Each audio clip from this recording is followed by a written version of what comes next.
I'm going to go through a self-storage facility versus a storage yard, assuming a 6-acre property that's worth $500,000. Wait till the end, you're going to love this. All right, let's start with the total cost of a self-storage facility. So for the sake of assumptions, I'm going to say 35% of the land can actually be used for the building of the facility. And it's going to cost roughly $46 a square foot, and you're going to bring in $1.25 of income, and you're going to be able to rent out 90%. So you're going to be 90% occupancy, so those are the numbers.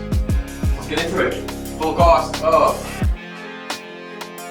$4.2 million using those assumptions. $46 a square foot, 35% of the 6 acres, and using the price of the land, your total cost is $4.7 million. Now there's a few other assumptions you gotta make, like closing costs and all that, but I'm gonna make this really clean and simple, otherwise we're just gonna get carried away. All right, beautiful. Now, a storage yard. So I have some other assumptions. We have our own underwriting. What we're going to say for this one is the build-out cost, which we've done time and time again, is gonna be around just under $340,000. So your land plus your build-up cost is $839,000. Big difference you're seeing between the two of them. Okay, let's keep going. So what's the down payment? I'm going to assume 10 and 10. Using SBA, which lenders can approve for storage yards, we can buy with 10% down, and that means your down payment is 10% of the purchase price, the total cost. And we're going to assume a 10% interest rate. Okay, so high loan to value for both of these. So what does that mean for self-storage? I mean, with a $470,000 down payment, your monthly debt is $37,000 a month. All right, down payment, a storage yard, 10%, $83,000. What's the debt payment? $800 a month. Big difference. Okay, now we're gonna talk about the cash flow. All right, what's the cash flow? So if your debt on a self-storage facility, $37,000 times 12 is $444,000 a year. But using that formula, $1.25 at 35%, complete build-out, 9% occupancy, it's actually gonna bring in $605,000. Okay, of net operating income.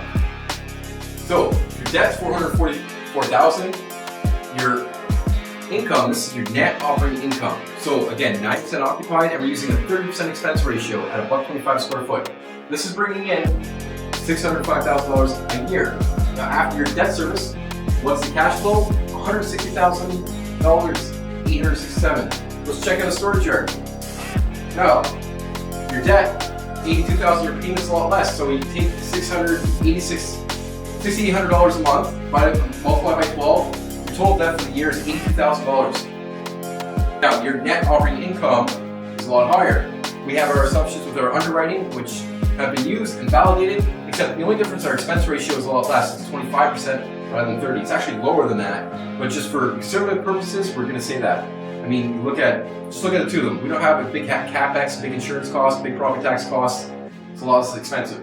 What does this mean for your income at the end of the year? You're putting in your pocket $209,000, right? Cash flow, $407,000 down. You're bringing in $160,000 a year. $83,000 down. You're bringing in $209,000 a year. Big difference. What does this mean for your debt service coverage ratio, which the banks love?